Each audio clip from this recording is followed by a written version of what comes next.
안녕하세요. 날마다 기막힌 정오의 박정희 목사입니다. 하나님의 연수는 얼마나 될까요? 아침에 묵상하다가 좀 엉뚱한 생각을 해보게 되었습니다. 성경은 하나님의 연수를 알 수 없다고 욥기서에서 말씀하고 있습니다. 하나님은 시간과 공간을 초월하시기 때문에 우리 인간의 유한한 시간 속에 계시지 않고 초월적인 시간의 공간 안에서 하나님은 계시기 때문에 그렇습니다. 우리가 하나님이 하나님 되신 시간을 알 수 없지만요, 하나님이 우리를 얼마나 사랑하시는지에 대해서는 알 수 있습니다. 그것이 바로 예수 그리스도의 십자가 사건입니다.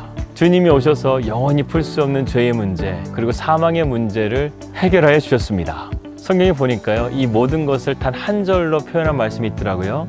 요한복음 3장 16절 말씀입니다. 하나님이 세상을 이처럼 사랑하사 독생자를 주셨으니 이는 저를 믿는 자마다 멸망치 않고 영생을 얻게 하려 하심이라. 하나님이 우리를 사랑하십니다. 그리고 우리는 영원히 멸망치 않고 영생을 얻게 될 그 십자가를 우리에게 주셨습니다. 2020년 4월 8일 날마다 기막힌 정오 시작합니다.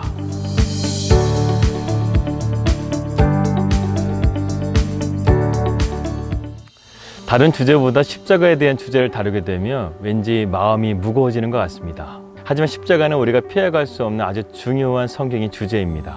그래서 고난주간을 맞이해서요, 이번 주는 십자가에 대한 말씀을 계속해서 나누려고 합니다.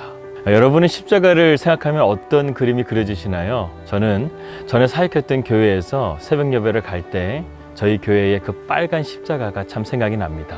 그 십자가를 보면서 저는 이렇게 생각을 했습니다. 나에게 예수 그리스도는 누구신가? 그분은 나의 구원이요, 나의 생명이요, 그리고 내가 걸어가야 될 나의 길이다. 이렇게 고백하면서 십자가를 묵상했습니다. 고난주간을 맞이하면서요, 이렇게 고백했던 그때가 많이 생각이 나더라고요. 여러분, 예수님의 십자가의 의미가 무엇일까요? 십자가의 의미는 첫 번째로 하나님께서 우리를 구원하시기 위해서 자기를 낮추신 사건입니다. 바울은 빌립보서 2장 7절에서 8절에 이렇게 말합니다.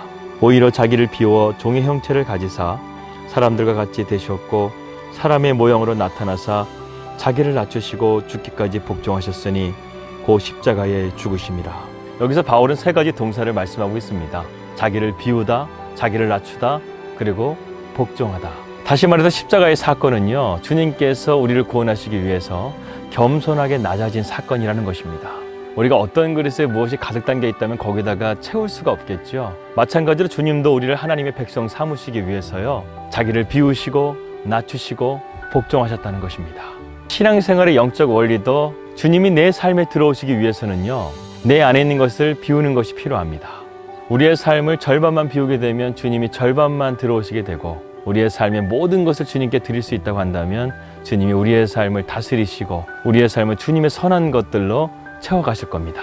주님은 이 땅 가운데 겸손의 왕으로 오셨습니다. 다시 말해서 우리가 주님을 따르는 길은요, 겸손한 길이라는 거예요. 그래서 십자가를 깨닫게 되면 우리에게 공통적으로 나타나는 현상들이 있는데, 첫 번째가 바로 회개입니다. 회개는 우리 안에 있는 더러운 것들을 비우게 하는 성령님의 첫 번째 일입니다. 예전에 어떤 목사님이 하신 말씀인데요, 이것이 꼭 맞는지는 모르겠습니다. 목사님께서 이렇게 말씀하셨습니다. 여러분, 하나님께서 여러분들에게 회개의 증거를 주시는데 그것은 바로 눈물, 콧물, 땀물입니다. 제가 중학교 때니까 그 의미를 깊이 깨닫지 못했는데요, 시간이 지나고 보니까 그 의미를 알겠더라고요. 우리가 회개의 자리에 나가게 되면 눈물과 콧물과 땀물이 반드시 있습니다. 여러분, 눈물은요, 우리의 영혼의 죄를 씻는 거예요. 우리가 십자가를 통해서 죄의 문제를 제대로 깨닫게 되면요, 이 문제를 해결하기 위해서 전심으로 하나님께 매달리게 되는데, 그럴 때 이러한 물들이 나온다는 것이죠. 이것이 꼭 맞는지는 모르겠지만 저는 저 나름대로 일리가 있다, 이런 생각이 듭니다. 고난주간입니다. 우리가 그동안 하나님 앞에 회개하지 못했던 것들, 십자가를 붙들고 회개의 자리로 나아가시는 시간이 되시기를 바랍니다. 두 번째로 십자가는요, 우리의 영적인 상태를 바라보게 하면서 우리를 절제와 분별로 인도하십니다. 여러분이 만약 암에 걸렸다고 한다면 예전에 건강했던 삶의 패턴으로 살지 못합니다. 이제는 암을 치료하기 위한 패턴으로 자신의 삶을 맞춰가야 되는 것이죠. 왜 그렇습니까? 우리가 그렇게 하지 않게 되면 우리가 죽기 때문에 그렇습니다. 그래서 우리 음식도 바뀌게 되죠. 짠 거, 단 거, 매운 거, 이러한 음식들을 피해야 됩니다. 예전에 저희 어머니가 제가 콩팥이 안 좋아가지고요, 항상 저에게 하셨던 말이 바로 이 말이에요. 너는 몸이 약하기 때문에 맵고 짜고 단 거, 그런 음식을 피해야 된다. 지금도 가끔 전화하면 저희 어머니가 저에게 이렇게 말씀을 하십니다. 이런 우리의 음식도요, 바꾸는 것이 참 쉽지가 않아요. 그런데 우리의 옛 습관을 버린다는 거, 이거 정말 쉬운 일 아닙니다. 언제나 죄는요, 우는 사자와 같이 도사리고 있다고 성경은 말씀하잖아요. 그런데 십자가는요, 이러한 우리의 영적인 상태를 바로 보게 하면서 우리로 하여금 절제하게 하고 분별할 수 있도록 우리를 인도하십니다. 여러분, 십자가의 능력을 통해서 하나님께서 우리에게 주신 또 하나의 선물이 있는데, 그것은 무엇이냐면 바로 성령님이셔요. 성령님은 우리 안에 거하셔서 거룩한 성전이 되어주시고, 또 우리 마음속에 불쑥불쑥 올라오는 이런 죄악된 것들을 막으시고, 우리를 지켜주시고, 우리를 보호하여 주십니다. 이처럼 우리가 십자가의 의미를 알게 되면 겸손을 통해서 자기를 비우게 되고, 그 비운 곳에 성령님으로 채워지는 놀라운 축복과 은혜가 있습니다. 이러한 십자가의 능력은 오늘도 건재한데, 우리의 삶은 오늘날 너무나 약해진 것 같습니다. 답은 하나입니다. 우리가 십자가를 바라보지 않았기 때문에 그렇습니다. 우리가 십자가의 능력을 붙잡지 않았기 때문에 그렇습니다. 내가 아직도 내 안에 내가 살아서 십자가 앞에 죽지 못했기 때문에 그렇습니다. 여러분, 죽은 척하는 것과 죽는 것은요, 하늘과 땅 차이입니다. 내가 십자가 앞에서 완전히 죽어야 내 안에 부활과 생명이 있는 것입니다. 이 십자가를 바라보면요, 오늘도 기적이 일어납니다. 우리가 오늘도 주님을 온전하게 바라보면 십자가의 능력과 성령님이 우리와 함께 하셔서 오늘도 우리가 승리하는 삶, 복된 삶을 살 줄을 믿습니다. 그러기 위해서는 우리를 비워야 합니다. 우리를 낮추어야 합니다. 주님께 복종해야 합니다. 주님께서 우리에게 십자가의 능력과 성령으로 우리의 삶을 복되게 하실 줄을 믿습니다.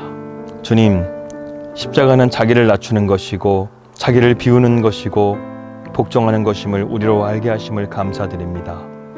주님은 세상의 그 누구보다 겸손한 분으로 이 땅에 오셔서 겸손히 침묵하며 우리의 죄를 위한 당신의 십자가를 짊어지고 가셨습니다. 오늘 우리의 삶이 아직도 십자가를 제대로 깨닫지 못하는 것은 아직도 내 삶이 비워지지 못하고 주님께 겸손히 나아가지 못하고 있기 때문입니다. 주님, 그것을 회개합니다. 주여, 우리를 긍휼히 여기시고 생명을 바쳐 지으신 그 십자가를 진심으로 깨닫게 하시고 십자가를 통해 비워진 우리의 영혼에 오직 성령님만이 충만하게 하여 주시옵소서. 예수님의 이름으로 기도합니다. 아멘. 오늘 기도 제목입니다. 이곳 뉴질랜드 땅 가운데 성령의 새바람이 불 수 있도록 기도해 주시고, 또 저희 가정이 이곳 뉴질랜드 땅 가운데 잘 안착하게 하여 주시고, 또 십자가만을 바라보면서 십자가의 능력과 성령의 능력을 통해서 이 땅에 하나님의 십자가를 꽂을 수 있도록 기도해 주시기 바랍니다. 그리고 세 번째로, 코로나 바이러스 하루빨리 끝나야 될 줄 믿습니다. 지금 이 모든 상황의 답은요, 오직 십자가의 능력밖에 없습니다. 온전히 주님만 바라보고 우리가 기도하며 나아갈 수 있다고 한다면 주님께서 이 모든 것들을 끝내실 줄을 믿습니다. 평안한 하루 되시고요. 저는 내일 뵙도록 하겠습니다. 우리 믿음으로 승리합시다. 할렐루야.